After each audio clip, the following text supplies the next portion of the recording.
Hi everyone, it's great of you to join us tonight. Great to see so many people. If you don't know me, my name is Rebecca and I'm Wyndham Council's Environment Officer. On behalf of myself and the Green Living in Wyndham team, I'd just like to acknowledge the Wathaurong, the Woiwurrung and the Boonwurrung peoples of the Kulin Nation as the traditional owners of the lands on which Wyndham is being built. And I'd also like to pay my respects to the wisdom and knowledge of past and present elders and their connection with Wyndham's natural landscape, the flora and the fauna. I'd also like to introduce Jo Taranto, who you may recognise from the War on Waste, and she'll be running tonight's session and imparting her knowledge on how we can all do some good for the hood. And so on that note, I will pass over to Jo and we can get started. Thank you so much, Rebecca. I'm just going to boot Rebecca out because she'd like to sit back and enjoy the session as well. Fantastic. Welcome, everyone. Welcome to My Hood. I am Jo Taranto, coming to you from Sydney this evening on Wallamadigal land. I am in the Darug Nation today, and I would also like to pay my respects to the traditional custodians, both past and present, and welcome anyone who identifies as Aboriginal or Torres Strait Islander to this evening's presentation. If you know which land you're on today, if you're not in Wyndham or you're not in Ryde and you'd like to shout out to that nation or that land, please throw that down in the chat box. It's good practice for Zoom. But welcome. If this is your first Zoom, lucky you. This is probably my 200th Zoom since COVID hit, but thank you so much for joining me, and thank you to Wyndham Council for their support of this evening's event. I'm really excited to talk to you a little bit tonight about my experience. Thank you, Christine. This evening about my experience of environmental actionism, as I like to call it, in Ryde in Sydney over the last few years, and what I've learned. I am a pretty average Joe, as I like to call it. I'm a resident and a citizen of my community first, and I went on a journey with my neighbour, and we ended up running our own social enterprise somehow. So we're going to talk about how we got here, what we learned along the way, and just how easy it is to have a positive impact on your community where you are right now, even if you're in lockdown. So I'm going to start off this evening, since we have got a large percentage of people tonight dialing in from Melbourne and dialing in from lockdown, talk a little bit about what kind of lockdown person you are. So if you've not done a Zoom poll before, this is the chance to do your first one. You can throw your answers down on the poll now. Hopefully you can see it. There we are, we've got a bit of response. So are you a Costa Georgiatus type? Just loving this. It's never been a better time for you. In the garden, growing your stuff, making things. Life is good. Are you more a Bridget Jones kind of person who's just finding that COVID diets are not a good thing? Or are you more kind of heading towards the dark side of your personality and struggling with the mental health pressures that COVID lockdown is creating? Here we are. We've got some results. Most people are feeling a little bit of all of the above, or actually quite enjoying life in COVID lockdown. So well done to you. I will tell you that tonight's presentation is being recorded. If you are concerned about any privacy issues or anything, you can rename yourself, I believe. Haven't done it, but also know that the chat box is not going to be copied and posted anywhere, but we might use some of the information to share with people who weren't able to attend tonight. So yeah, but you're not on camera, and we're not hearing your kids screaming or your partner getting angry. So happy days. Just sit back and relax, answer questions, ask questions, throw things down in the chat box. It'd be great. Okay, we have got a few technical issues there, Christine. That's all right. Someone might be able to give you some pointers. But welcome to you all. I am Jo Taranto. I am one half of the co-founding team of Good for the Hood. We are two mums from Sydney who are just like you. We juggle life and we care a lot about our community as well. And we managed to do some good in our hood. And we've learned so much. So we decided, why don't we share it with other people? So that is what this is all about. We do these workshops all over Australia with people just like you who have that sort of burning desire to make a difference, not only to the environment and the planet that we live in, but also to their communities, to strengthen and encourage and support each other, particularly at times when the world is struggling like the moment. So we're not here to tell you how to recycle. We're not here how to tell you to reduce your emissions in a particular way. We're not going to be able to answer any questions about, putting solar panels on your roof or how to compost better necessarily. But what we're really good at is inspiring people and exciting people about taking action, because action is the most powerful and exciting thing. And when people feel compelled to take action, really, really good things happen. So that's what we're all about. We're here to engage and excite and inspire and invite you to take action after today's session. So when I did a little survey before, Hayley was kind enough to send out the survey to a lot of you, and so many of you responded, which is fantastic. The sorts of things that you told me you wanted to get out of tonight's session were, one of you said that you wanted to start something meaningful and impactful. Someone said they wanted to protect their local creek and stop littering. Someone said they just wanted to transfer some knowledge with other community members. Someone wanted some bright ideas to activate during COVID. Go you, so positive. Someone said, I'm really not sure, this is my first session. And I totally get you. I feel like I navigate most of my life going between things saying, not really sure I'm here, but awesome. So kudos to you. Let's hope you get something out of tonight. A lot of people said you wanted ideas and motivation. Some strategies to engage the community is what someone else said, and someone else said that they wanted some practical ideas and positive examples, and we're going to give those to you in spades tonight. And ultimately, someone else said that they just wanted ideas to how to get the community to care about the environment, and we're going to talk a lot about that today. How do we get people to care? Do we need them to care? That's the other thing. So we're going to talk a lot about all of that today, and so I'm excited that you all have put those things down, because I feel like you should get at least one or two things out of that tick some of those boxes. Hayley sent you a template, which is just a really great starting point from today's session to dump some ideas down. I so often come out of sessions really inspired, and then I go away and I go and do something else, or I'm dealing with kids, or life gets busy and I can't remember those one or two things I really wanted to remember. So if you're like me and you like to write things down, or you've got your iPad there and you can scribble on with the little pen, great, or jot it down on your computer or your phone while you're there. Take down those bits of that you feel like are going to inspire and help you when you're moving forward. This is called our I Got a Plan, and now you got a plan. So there's no excuses. Now, I asked you also what your 3 best things about your community. Now, with some of us are dialing in from slightly different places, and we're going to find out where in a second. But I wanted to know what the best things are. And the bigger the words on this word cloud, the more people said it. So the number one thing we all said about our communities was it's diverse and friendly, and they're natural, beautiful, connected, positive.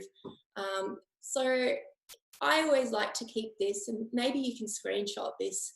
If you're ever feeling flat about humanity, if you're ever feeling like, you know what, COVID's brought out the worst in my neighborhood, or people are horrible, or there's so many problems in the world, come back to this, because there is an awful lot of good out there and we just need to tap into it. And I always like to ask people what the good things are about their community, because as soon as you ask people, tell me all the problems, then it shifts our mindset into a very different space. So take note of that. That's what you said about your community. That's what's out there already. And so we're going to talk about how we can amplify those good things.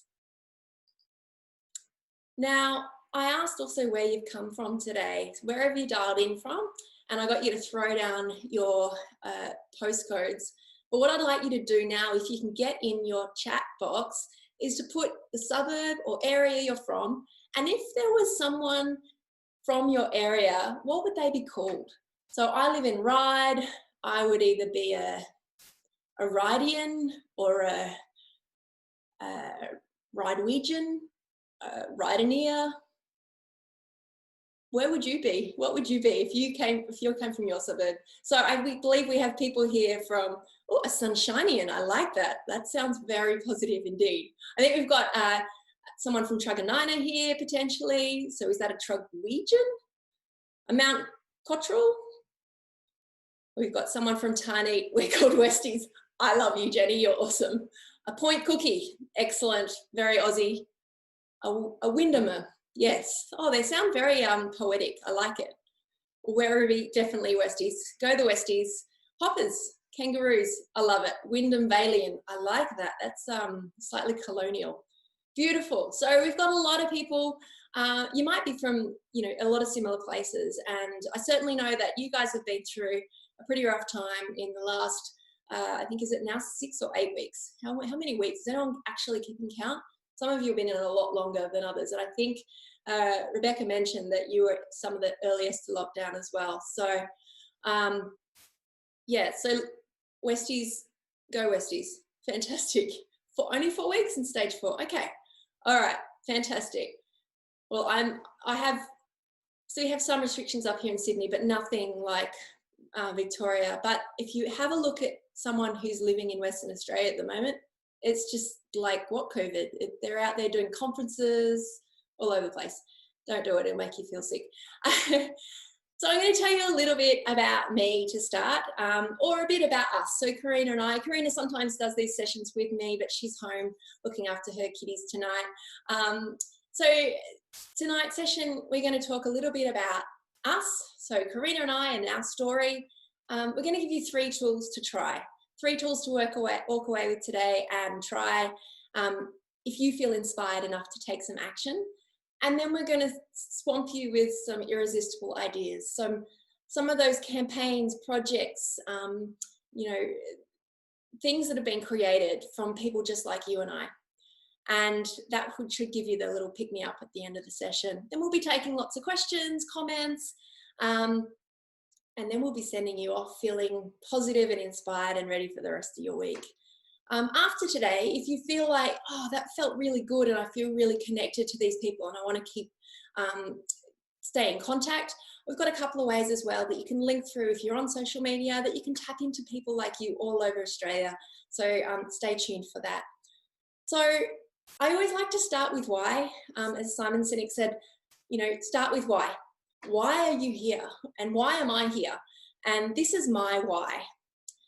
This is a place that shaped my entire life for the last 8 or 9 years.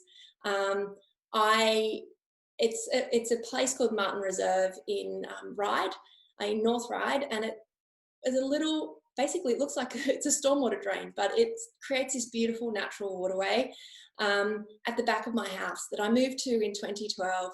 I'd actually been living in Melbourne for 5 years in Northcote, and I moved up here pregnant with my first child, and this is the house I moved into, and this was the reserve at the back of my house.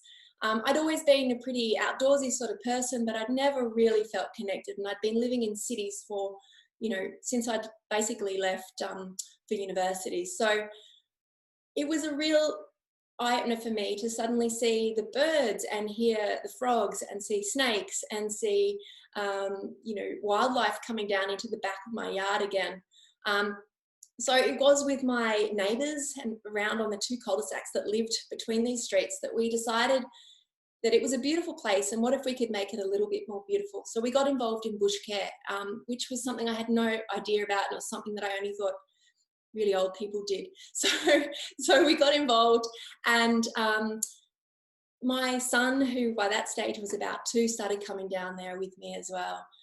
It wasn't until I went through a really, really tough time of my life, from about 2013 to 2015, when I went through a series of miscarriages and basically lost my mind a little bit. And I used to come down here, and this was sort of like my sanctuary, my place I would come and reconnect, where I'd get some space, where I'd have some quiet time. And we realized, Karina and I, because we'd started coming down there together, that our kids had a really soft spot for this place too.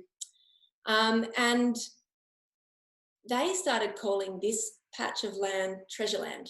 And we thought, that's just so beautiful. They feel it. It's magic. It's a really special place to be.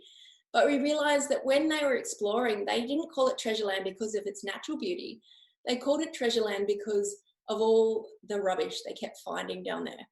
And it was full of car parts, number plates, knives, single-use plastics, spoons. I've got pictures of the water dragons floating on top of Tupperware, takeaway food containers. You know, it was such a mix of urban, you know, nastiness and beautiful natural wildlife. And it felt kind of shocking that our kids could even see, even though it was through that childlike sort of wonder, that there was this plastic down there that just shouldn't be down there. So this was the day they discovered a wishing jellyfish, which was actually the plastic lining of a coffee cup. And Karina and I just said, this is disgusting. And we know it's stormwater and we know it's not our rubbish, but we need to do something. So Karina, being the amazing designer that she is, came up with this idea. What if we went to our community and talked to them about rubbish? What if we asked them what they thought? Why do we have so much litter? Why are we such consumers? Why are we throwing stuff out? Why is it ending up in our waterways? And why, you know, what can we do about it? So basically, Karina said to me, Jo, go out into the park and talk to people. You know, she made me just go and talk to strangers a lot. Which I was up for because I'd been through such a horrible time. I was a stay-at-home mum. I was kind of like, I've got to get back into something. And I went out there and I went and asked people, why do you recycle? You know, why do you, what kind of litter do you see? You know, how could waste management be easier? How could we be better citizens? You know, all sorts of really open-ended questions. And we then went through a process using design thinking and user experience design, which Karina was really good at. And my background was in healthcare, and I had been working in behaviour change. And I said, what if we brought those two things together and we talked to them and tried to work out, you know, what's happening in our community that's we've got so wrong. And we know it's not a unique situation to ride, but it felt like that was our pocket that we could control. So we went through what they call affinity mapping, and we put all the actionable insights together, and we did all this really dorky stuff when it came to the information we had. And we realized that there were all of these things that people wanted to do and that they actually did care, but convenience was so important to them. And that also they didn't want to be the person that was standing out and being different when it came to, you know, maybe being the, Joe's really old now. Yes. I didn't want to be that person that was seeking permission to, you know, to be different to others. I don't want to go into a cafe and be the only one who's using my reusables. We also thought that there was this real sense with consumption that it's once you use it, it's out of sight, out of mind. So it doesn't matter if I use something and then I get rid of it, because once it's gone, it's gone.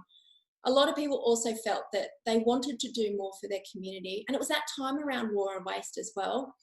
People were really feeling like, no, we want to do something, but what does it matter if the guy down the road, you know, wastes more than I ever would, or the lady at the cafe uses 3 cups together or 12 straws, and, you know, what's my effort really of any value for?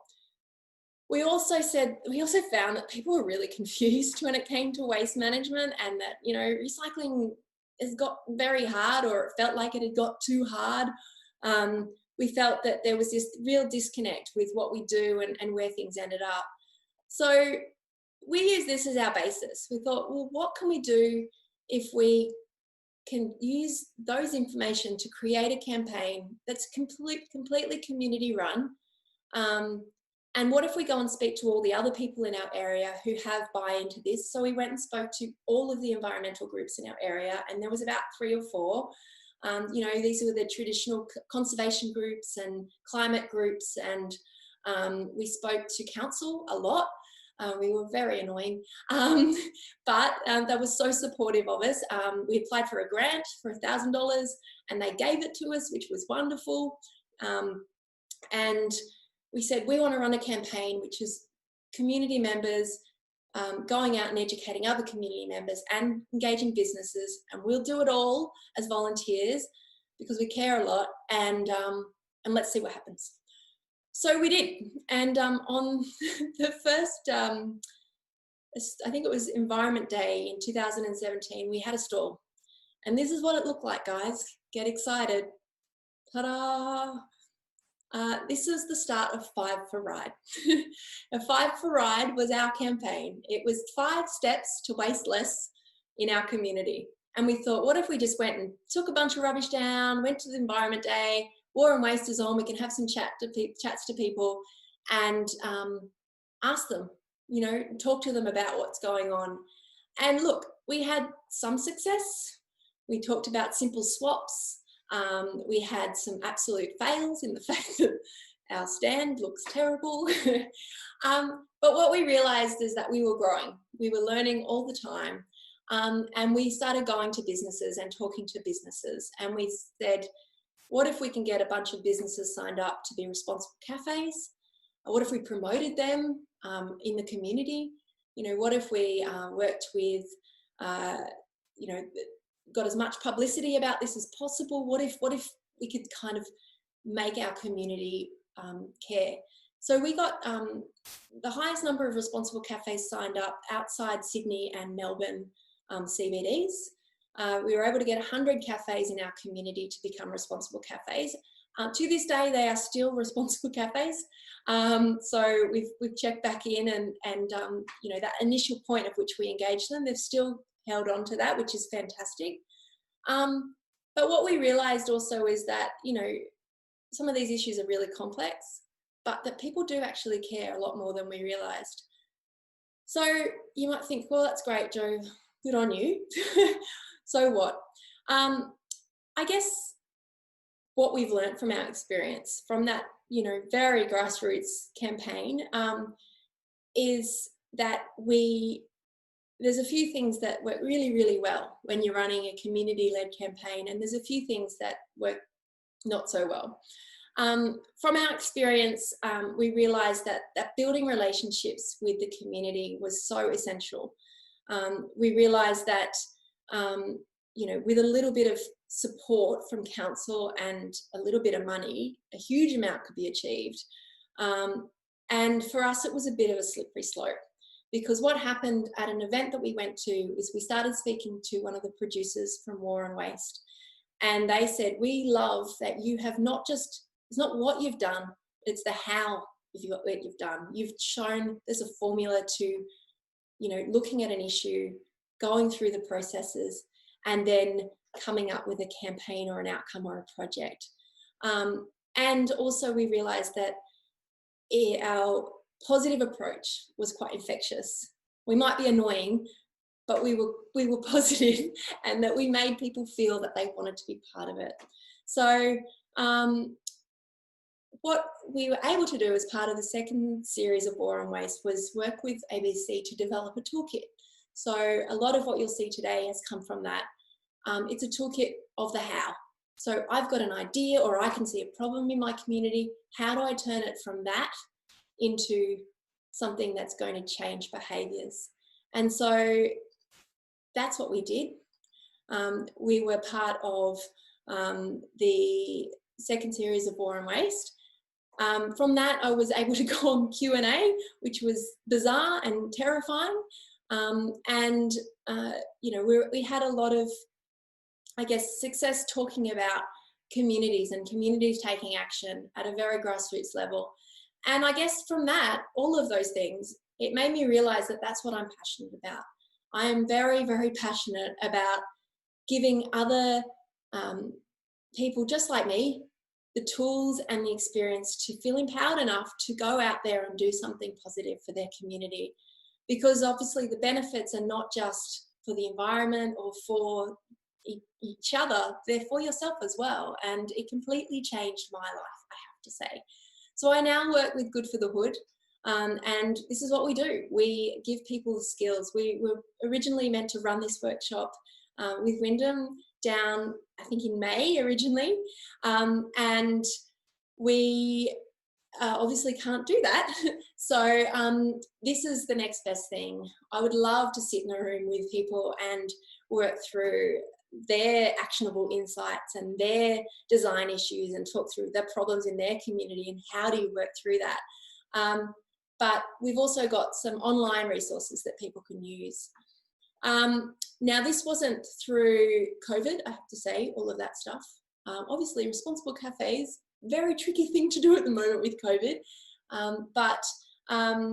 And obviously things have changed a lot in that time, not least of which our children have got a lot taller since those photos. But that's how we've got to where we are. I've worked with corporates, worked with councils, and worked one-on-one with individuals. And basically the same things apply. Everyone has people who care a lot in their communities, whether that community is an organisation or a residence or a suburb or a school. How do we go from a positive, inspired person to a whole community or group or organisation taking action? And that's what we're going to talk a bit about today. So I want to give you 3 tools to walk away with today that you can try. It works really well for anything, what you're trying to do, behaviour change. It works well with children. And it works really well in workplaces as well. So 3 tools that anyone can use in their neighbourhoods. That's what we're going to talk about now. I'm going to link back to this at the end, but the War and Waste Toolkit is online, it's free, and all of the resources that we're going to talk about in that first part are on there. So if you feel like after this you want to go and check that out, it's a great place to start. I'm going to have a drink of water. If anyone's got a quick question.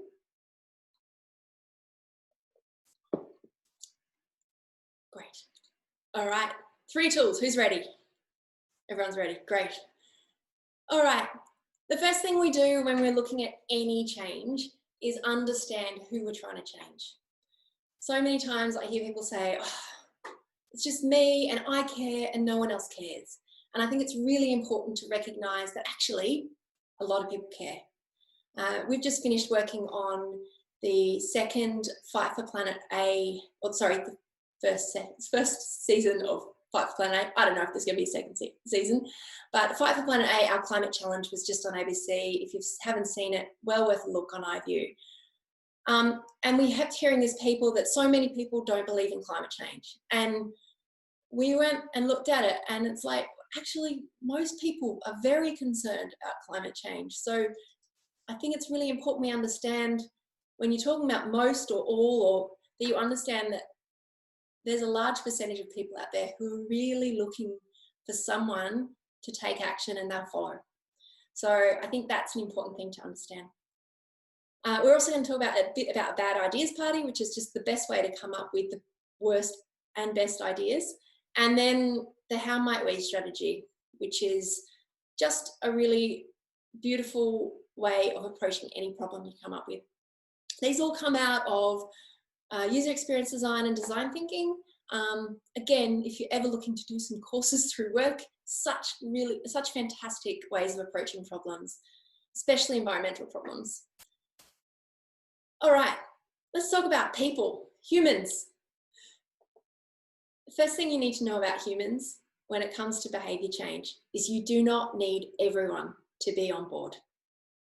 Now, this goes for politics, this goes for changing behaviours in schools, this goes for your family. Not everyone has to be on board for something to work. But it's about working out who are the important ones and how you're going to work with them. And then how to engage others so that, you know, people eventually work with you. There's a principle called the Pareto Principle, which is this 80-20 rule. So if you get 80% of the people 80% of the time, then the other 20% you don't have to worry about. So I'm a big, big fan of that tipping point. How do we find that tipping point of moving people from something that they feel is, you know, the minority to that point of which we go, no, it's just what we do. You guys are the ones not doing it right. And I think we saw it with paper straws. I'll use that as an example. After War and Waste and those conversations, and look, there was a lot of other groundswell as well. We saw people and businesses switching. And you'd see a few moving and you'd suddenly notice, okay, these people aren't using plastic straws anymore. And I don't know if you're noticing this with COVID as well, but now it feels like most places have paper straws, and that it's the few, and it's still a lot, that have those plastic straws. So what was the tipping point? At what point did it just become abnormal to use plastic straws? When we talk about our community, I'm going to come back, sorry. We talk about our community, we talk about this bell curve, and that's how we like to approach it. It's a really nice way of moving people into categories so that you can target their behaviours.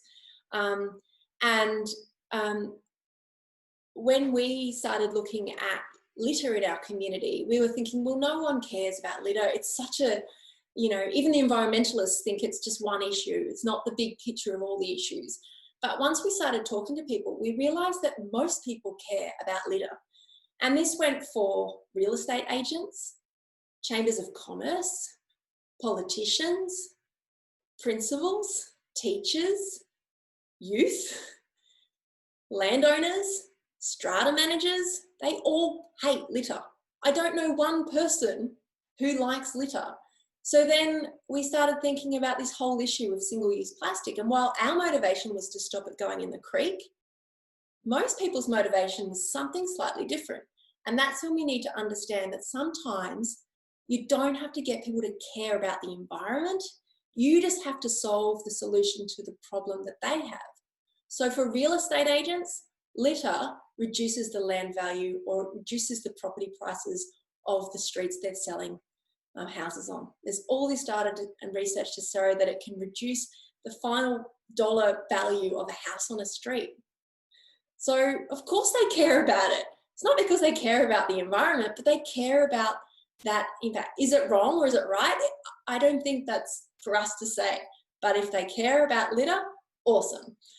Same for strata managers. They hate litter and they hate dumping because it costs them money as well, or it makes their place less likely to, you know, to be leased.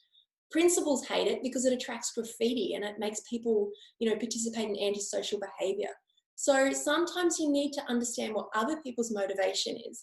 And once we understood that businesses don't like single-use plastic as much because A, it costs them a huge amount of money and it gets dumped outside their cafe when they've got a cafe at the park, and then they've got this other issue and then council complains to them about it. Once you talk to people and you understand what the issues those items are causing, then you can say, hey, let me take care of that for you. You won't have to worry about the cost of that single-use plastic item anymore, and I'm going to take care of your litter issues. All you need to do is this. You can see how you can start targeting your pitch in a slightly different way. And you're not trying to convince someone to care about the Eastern Water Dragon just because you love them. It's not going to happen for everyone, and that's okay. Because what we also found is that our community suddenly did care a lot more. Suddenly being plastic-free was more you know, palatable. Suddenly all these other, and it happens. And then my attitude is that once you get your foot in the door, then, you know, you can have all sorts of conversations with them about all sorts of things. So, and I think it was Costa that said, you just need people to grow that first tomato. It's like the gateway tomato to all things gardening. And I feel that way about whatever environmental issue you might tackle.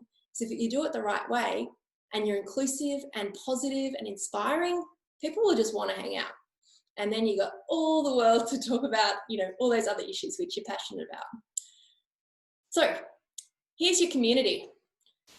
And I want you to think about where you are in that community. So pre-COVID, when we used to be able to avoid things like coffee cups, I've still got that.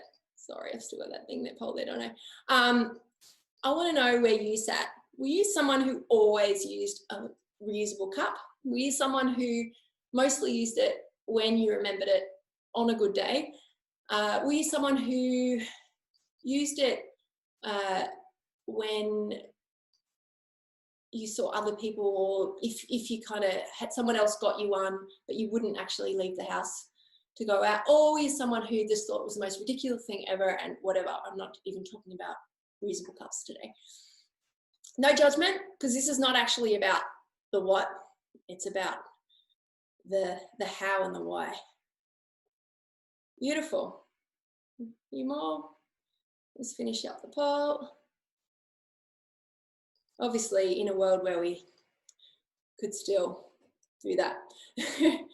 All right, so people mostly felt that they would use a reusable cup. Now, you could do this for any environmental behaviour. You could survey someone, and I don't know a single environmentalist, anyone, probably David Attenborough even, who does all things environmentally perfect. You know, I know people who care so much about, you know, renewables and are terrible users of single-use plastic. I know people who are so passionate about rainforest conservation, and yet, you know, they are heavy meat eaters and they, you know, drive a diesel SUV. So it's really important to know that you don't have to be perfect with this stuff, and also not everyone else is either. So how do we take our community on a bit of a journey, and how do we get, you know, people to take action? I am a big believer that whenever you do anything, when it comes to designing something, that you have to think about the different groups. You have to think about those people who, as soon as you mention sustainability, climate, you know, bush care, anything, they're like, yep, I'm there, which is me, and probably a lot of you. But you have to realize that most people aren't like that, and that is okay. So how do you then extend the invitation to be part of something for people who are really nervous because they know they're not the most you know, experienced or passionate environmentalists, but they'd really like to be involved? How do you extend the invitation to Sonia, who's thinking, well, if they make it easy for me, I will come, but, you know, it'll only happen on, you know, if it's convenient. So you need to design things to engage the majority of your community if you can. Look, this also comes to things like cultural sensitivity, and it comes through, you know, gender, and just making it an inclusive environment. You need to target your campaign or anything you do so that it maximizes the group that you can connect with. And also just to acknowledge that never Ned, the naysayers, the critics, the people who will troll you, whatever else, they don't matter. Because if you can mobilize a large enough majority, you know, as many communities do, you don't need them, and they will not be important. And ultimately, you know, if you have enough success, then they will shut up. So here's a little template. It's in the War and Waste Toolkit, and you can use it when you come up with something that you're wanting to do or wanting to change, whether it's in your school or your, you know, community group, your P&C, who I'm trying to nudge at the moment in my community. How might I tackle these sort of personalities, and what can I do to disarm them, to make them feel like they're going to want to be part of this? Because if I offer Ned a free beer at the end of the working day, he'll be there, I know, because that's the kind of guy Ned is. Ned's actually based on Karina's husband. He's a lovely guy, but he was very uninspired by our passionate environmental attitudes. You'll be happy to know he's come a long way in that time though. So this template is useful just to work through, how am I going to engage those people? You will know who they are. You'll know who they are in your household. So have a think about it. Don't just assume that as soon as you do something that everyone's going to want to be part of it. Next, our final tool. How might we? Actually, no, this is our second final tool. We're going to talk the last one. How might we? How might we encourage wild ideas? How might we get people to think, if not that, then what else could I do? And how might we build on the concepts that we've come up with when we're doing these processes? How might we is how you should solve any problem. If you say, most people find recycling inconvenient, how might we make recycling convenient? If most people find using a single-use item preferable because everyone else gets it and they don't want to say no, how might we make it socially acceptable to say no to a plastic fork? You'll start to see that it starts to design your steps of a project or a campaign so that it addresses each of those issues. How might we is a really good way when you come up with any problem to just ask that. How is how can we take things from changing the mindset? Might says that there's a whole bunch of solutions out there that you can tackle, and we means that you're not going to do it alone. You're going to do it with a group of other people. All right, our favorite thing, our last tool, the bad ideas party. Bad ideas party is the opposite of brainstorming for positive ideas. It's brainstorming for terrible ideas. And it is my absolute favorite thing to do when I want to come up with a solution. So if my suggestion was, how might we make recycling convenient? Then my bad ideas party would be to come up with the worst possible way to solve this. So you might think of, well, what if we made everyone get all of the recycling categories tattooed on their arm so that they would never not be at the bin without that item, and they would always know that that item goes in that bin. That's a terrible idea for so many reasons. But what you start to go was, well, that is actually about convenience and timeliness of reminders and prompting, and it addresses a whole bunch of other things. So a bad ideas party doesn't put the pressure on you to come up with good ideas. It allows your brain to step outside those constraints and pressures that we put on ourselves when you go, oh no, that's a terrible idea. Good, throw it on there. So what you start to do is map out the ideas that you've come up with that you haven't put any pressures on yourself, and you come up with some pretty great ideas. So Karina and I used the bad ideas party to come up with how we might eliminate single-use coffee cups at a festival event. And we decided that, people needed permission to be part of it. They needed to feel encouraged and invited, and they needed to feel like they were part of something bigger. So our idea was, well, what if we, made everyone record the number of coffees that we had, and then we were like, that's actually really good. What if we kept a tally of how many cups we'd kept at a landfill on that day? And what if we got, a local community group to come and join us? And what if we painted cups everywhere? And what if we had a bubble machine and music, and we were just selling coffee, and all we were doing was trying to invite people to have their first coffee in a reusable cup and say goodbye to single use. And that's what we did with our community coffee van on that day. So all of the tools that I talked about are in the toolkit, and it's a lot to take in. And I know you're probably thinking, oh, geez, Sherry, thanks, but it's a lot. But I encourage you to have a look, because what it can do is take you away from just an idea and solution and then trying and then going, okay, well, it either didn't work, or, or if you've got an existing project, if you've got to share, a tool shed, or you've got a boomerang bag group or a land care group, or you're doing these things, some of these tools and using them with what you're already doing can help activate new ideas, especially during times where we've got new challenges to people to participate. So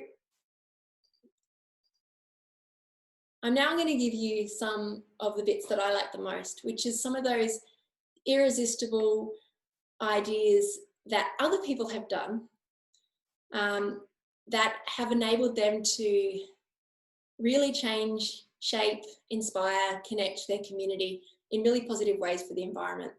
I'm going to preface this with saying, if you haven't heard of this guy, it's a terribly low-res photo, but this is Les Robinson. Most people who work in local government or environment, land services, that sort of thing, would have come across him, but he's a little bit of a legend, and he does subsidised courses for community groups. If you're already part of one, I'd really encourage you to look at it, because he spends up to 2 mornings or 2 days doing a course called Changeology, and Karina and I did it, and it absolutely opened our eyes. He's so engaging, and we really encourage you to check him out. So I'll have his link in the handouts and all the links from today, which I'll send through to Rebecca and Hayley. Check him out. Even if you just have a look at some of his resources, he has some great ideas about disarming people and getting people involved, and activating parts of the community that you never would have thought. And it's a lot of fun as well. All right, communities that have done awesome things. Now, the one thing that COVID has taught us is that our communities are really creative, and they've also got a sense of humour.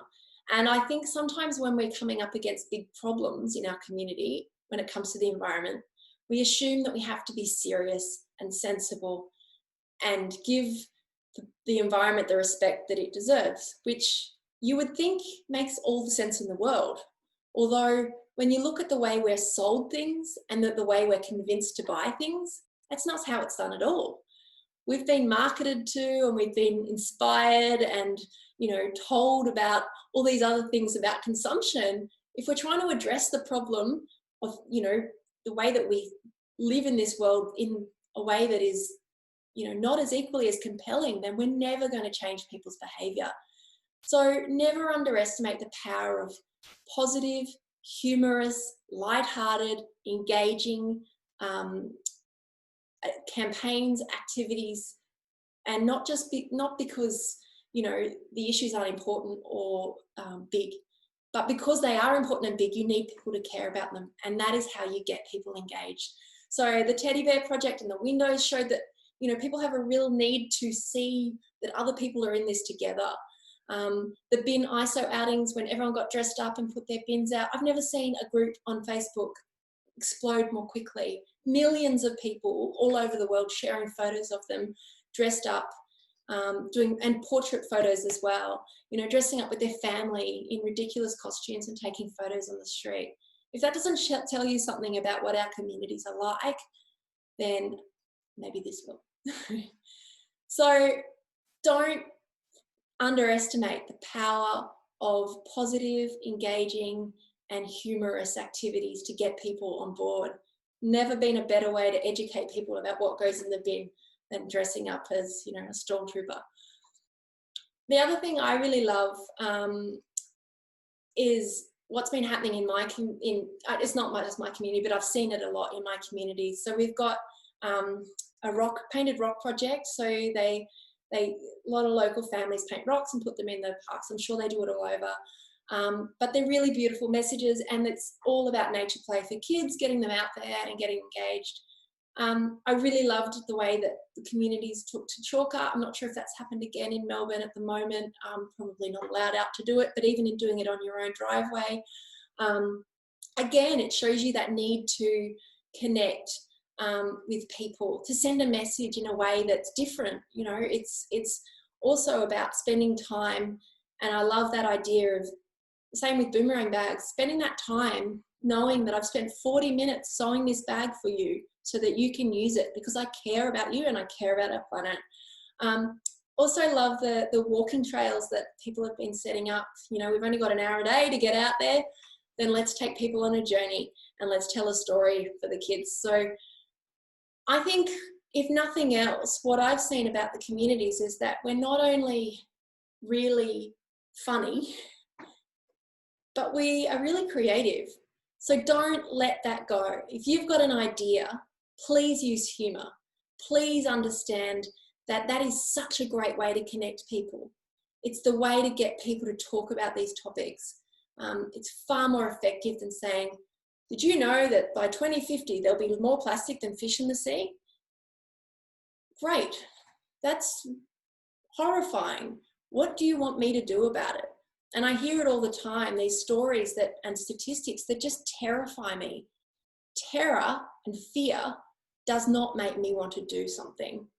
Hope and inspiration and empowerment makes me want to do something. So if you were to make some kind of irreverent comment about how I could tackle, plastic, I'm on board with that. But telling me that, our oceans are doomed, that's not going to make me feel like I can take action. Now, I'm not saying we ignore the facts, and I'm not saying that we get part of toxic positivity, that's not what this is about. But if we're wanting people to get on board, then we need to invite them on and inspire them to be part of it and not lecture or terrify them. So here's some of our favorites. On our website, we have just absolute acres and acres full of projects that we love. And I would say to anyone who's wanting to embark and tackle any environmental problem in their community, do your research, find out who's already out there. Someone's already tackling this. If you're not teaming up with them or using what they're doing or copying them and making it better, then you're doing it wrong. So here's some people who've done it really well. And these guys, with the, I think, exception of Plastic Free July, because they were actually, I think, a joint council group, at least a network of that. Everyone else has just been a community member. And I don't say just because they're awesome, but these are all people who saw a problem and went, I'm going to tackle that. And now every single one of these communities has had impact well beyond just what they set out to do. And we're going to highlight a couple of our favourites. So this is Harriet Spark. You would have seen her on the first season of War and Waste. Actually, the second season. So she started Operation Straw, and she is just the most infectiously heartwarming and positive person. She always smiles like that. She lived in Manly. She doesn't anymore, but she lived in Manly in Sydney, and she is a passionate snorkeler and scuba diver, and she loves taking photos. And she was going down to Manly, which is, a waterfront, urban, quite highly densely populated, lots of cafes area of Sydney. And she'd go into Manly Cove every day every few days and go and snorkel. And she was just pulling out straws. And she thought, this is ridiculous. How come, we have so many straws? And then she could have spent the entire time picking up other rubbish as well, but she focused just on straws. And she started this thing called strawkling, which was when she went snorkeling for straws. And she got hundreds of people involved. And she has this movement. She's now left Manly, but Operation Straw continues. They were single-handedly able to assist businesses to eradicate plastic straws from Manly. She gave workshops to the businesses. They've still got snorkeling events there, and now the Operation Straw tools and ideas are still on their website too. So such an amazing little initiative, so simple. And she could have said, oh, this waste issue is so big, what was one straw going to do? But she said, no, if I just tackle straws, then what else might happen? And of course, no one stopped at straws. They looked at all the other plastic items as well. But a really beautiful campaign. We'll send the links through. This is two guys from Sydney as well. And they're not all Sydney guys. You guys have good people in Melbourne too. But this is Andrew and Daryl from Bondi. And they started a movement about 8 years ago called Garage Sale Trap. It literally was because they were sick of seeing all of the rubbish going out at hard rubbish or council cleanup. And they thought, there's all this furniture. Why are we throwing it out? Why are we dumping this when it's perfectly beautiful stuff? And so they held a barbecue at Bondi Beach and invited all these people down, and they had like clothes swaps and music and furniture, and hundreds and hundreds of people turned up. And they thought, we like not only sold, you know, everything that was wanting to be sold, but people like came together and they talked to each other. Oh, this is a bit cruel talking about this during COVID, you know, and but they were so inspired and they thought, why don't we make this an annual event? So now Garage Sale Trail is held over, I think, nearly close to 150 councils every year. It's sort of the biggest community secondhand event that runs. They get all the mayors involved and dress them up as trailblazers using items like this ridiculous plushy kind of blazer. They're really fun. You'll never see them be negative. They get Australian artists to design all their work. And their tone is just spot on. It's young and youthful and makes me feel like I'm young and youthful. Again, they've nailed it. And it's not because they're smarter or better or, you know, more educated than any of us. They just realize that this is how you engage people. And they have diverted tons and tons of things from landfill. Now this is Lou. If you've ever been to Ballarat, she runs a beautiful space there called Food is Free. And this literally started outside her back window in her little laneway. And she saw people struggling with food insecurity. And she went, why don't they just have the excess food from my garden? And if they've got extra food, they can just leave it there for someone else. So it's that entire, you know, community garden and food space. And I met her when I was down there in Ballarat, and she took us around, and they were just setting up this green space, which is now a community space for schools. They run composting workshops. They talk about permaculture. They're close to a lot of social housing, so people can come over and pick and eat what they like. They can grow their own food. Council love it. The community love it. And again, she's just positive, and it's engaging and bright, and you know, she's not talking about hunger and, you know, the struggles of not having enough to eat. She's like, I'll fix it for you. Come with me and we'll do it together. So really positive. Again, Lou, just her ideas and support along the way. And then she's managed to build, you know, a really great organisation around her. So that's just 4 people, 3 movements. I could go on all night with these. But I guess all I want to do is, by telling you this, is that these are just you and me type people with lots of positivity, lots of care for their community, and ultimately an environmental mission at the core of it. So if you're ever feeling like you can't do something, go back and look at some of these people and think, you know what, you can do a huge amount.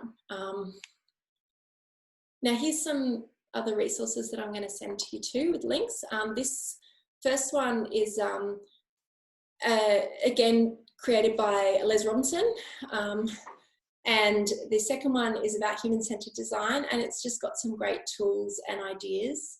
And then I like this last one. It's got a little bit of playful placemaking from all over the world, some ideas. When you're thinking about doing something or creating something, even if it's just for your street, like a verge garden or something, it's got some really cute ideas and really fun ways to connect people together. The other resources that you can tackle and get your head around are these 2 bad boys. So this is what Karina and I have created with ABC. So Warrameister is a couple of years old now, and then this is our brand spanking new toolkit, which is about climate action. It's climate action for communities, so we're talking about passionate people who want to get their school to get solar, or who want their P&C to ditch beef sausages and switch to chicken, or, you know, your office who you might want to get to do cycle to work days once a year, or whatever it is. So it's both free, they're both online. I'll send the links through. It has templates, so the Warrameister one, that's got how you can map your, you know, the people who are in the neighbourhood, and how you can also tackle each of the topics that were covered in the episode: food, energy and transport. And yeah, they're there for you guys to use. I'll also, I'm going to drop my pen. I'll also show you some other ways we can all connect in a second. But if you've got any questions, now's a really great time to start throwing them in the chat box or into the Q&A. I'm going to have a look and see if there's any questions there. If you can see the Q&A box right there. Is there a way that people in this seminar can connect? Absolutely. There's 2 groups here on Facebook. If you're not on Facebook, I do apologise. I know a lot of people aren't, and look, that's probably a wise choice, really. It's a terrible place, but I think there's 2 groups there. The Fight for Planet A, our Climate Challenge group, which is quite new, about 1,000 people on there sharing ideas about tackling climate issues. Good Woodmakers is the group that I'd encourage you to join. It's a network of about 500 people, maybe 400 or 500 people who've done workshops or sessions with us, or you've seen the Toolkit. And we're wanting people to share their ideas. So, you know, I've done this worked, you know, has anyone seen this? I've got a question here from Christine, which is about trying to get people to vote according to their values. Interesting question. I guess not being a politician or a lobbyist, although I have recently been part of a lobby group, which has been quite interesting. I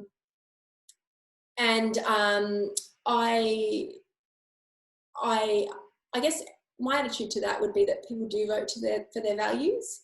And I guess sometimes it's about, you know, encouraging people to understand that, you know, I've never understood, for example, why environmentalism is really an issue of political value at all.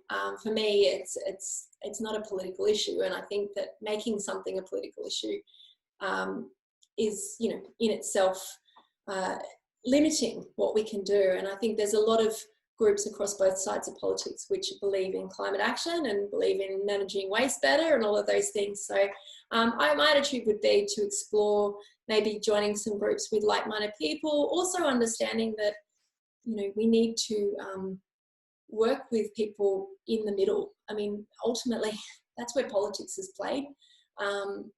Rightly or wrongly, the pragmatist says that that's where things happen. You know, we're very central kind of, particularly politically in Australia. So we have to appeal to other people, even if we don't necessarily always feel that we, you know, we're kind of a bit more passionate than sometimes I think we've got to appeal to people regardless of their opinions. I've got 2 questions. One is this an ongoing session? We'd appreciate some cultural connection to this as we're part of the Pacifica community of Australia. My question to answer to that is this is not an ongoing session. However, if you've got a specific question to the, you know, something that you're doing or you'd like to do in your community, I do run 15-minute free sessions to talk through some key issues you might be having. I do it with startups and also community groups. So if it's something that you're like, you know, Joe, we just want to know whether these are useful or good ideas or what we should do to do this, happy to help there. Regarding cultural connections, obviously I'm not well placed to answer specific cultural, you know, kind of questions, but my attitude for anything would be to reach out to other communities, reach out to other groups who have done or had success. So if you're obviously very, you know, connected across Australia and, you know, is there somewhere else that's doing something really well in another country? Or is there another community group from a different cultural background that's having success in your community? Find out what they're doing and why it's working, or what are they doing that's not working, which is often the better solution. I'm not sure if that's helped you, but yeah, and obviously, again, ask council too. I mean, councils love connecting with their community, and they love people being engaged. And if you've got something that you think they might be able to have some insights on, that's a good way too. Rebecca, if I was going to start another campaign, what would I personally like to tackle?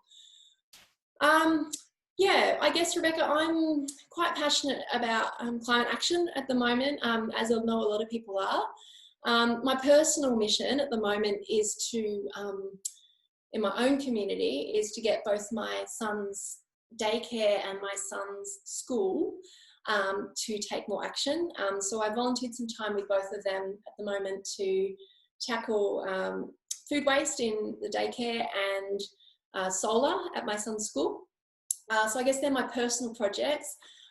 Around Good for the Hood, I'm quite passionate about working with some corporates and a lot more councils, because I think that we have a really unique opportunity at the moment to still make a big difference when it comes to climate action. And I think if we don't take that, you know, the window of opportunity is closing. So yeah, so I'm working on that at the moment, and I guess they're my sort of driving forces. But I think there's a few other projects I'm quite passionate about, and one is my local river, which I've been working with for some time, the Pareto River. So I'd love to see some improvements in the management of stormwater and things there too. Always a project. All right, have I got any more questions? Anyone else? You've done really well to sit through me yabbering on for quite that amount of time. Great. Yeah, yeah, please stay in touch. So here's my details, so you can reach out to me after the session. I use a platform called Kintel to book 15-minute sessions. And you can also pop, if you've got a group, you can pop yourself on the map, the Good for the Hood map, so that other people who do our courses might go, oh, they're the group that's doing that thing in Tarneet that sound awesome. So you can, there's a few different options there. If you get confused about which is which, basically community action is just any, you know, boomerang group, boomerang bag group, or solar, citizen solar groups. We've also got some communities start War and Waste Facebook pages. So we have War and Waste, you know, Truganina, we've got War and Waste Ride, and also climate action as well. So yeah, you can zoom into the map. The more people we have on that map, obviously, the more we can connect. Love the design and look and feel. I'm assuming you're talking about the workshop and not me.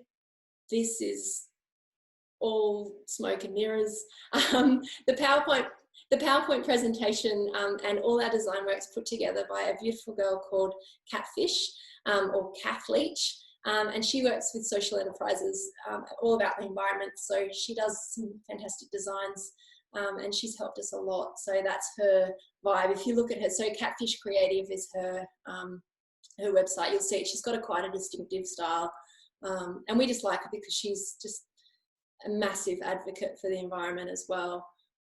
All right. Oh, all these messages. Beautiful. Yeah, I'm going to totally, if you've got an organisation, please plug it now. The Werribee River Association, you can join them. The Buy Nothing Project, you can jump on board and find a group. You've got the Transition Wyndham group, please check them out. And there is also the Werribee River Association event coming up on Wednesday night. And yeah, hope you can connect with each other. Sometimes a community group on Facebook is nice to be able to connect with each other. But ultimately, I'd like to thank you all. If there's no other questions, I'm incredibly grateful for you all spending so long with me. I'm going to go and scoot off and go and get my kids from the babysitter who have left at another house so they didn't disturb me. Genius. But yeah, thank you. Please stay in touch. We'd love to see you on the Good Food Makers group or on the map.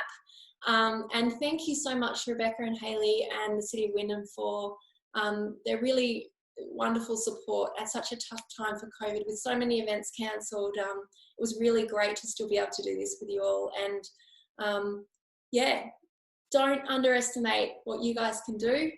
And yeah, look after yourselves and each other. And we hope to see something wonderful when you're all out and about and touching each other's faces and non-COVID. Thank you all. And yeah, I've really, really enjoyed connecting with you. I'll send some details from Rebecca through to you with the slides, and yeah, have a great night, everyone.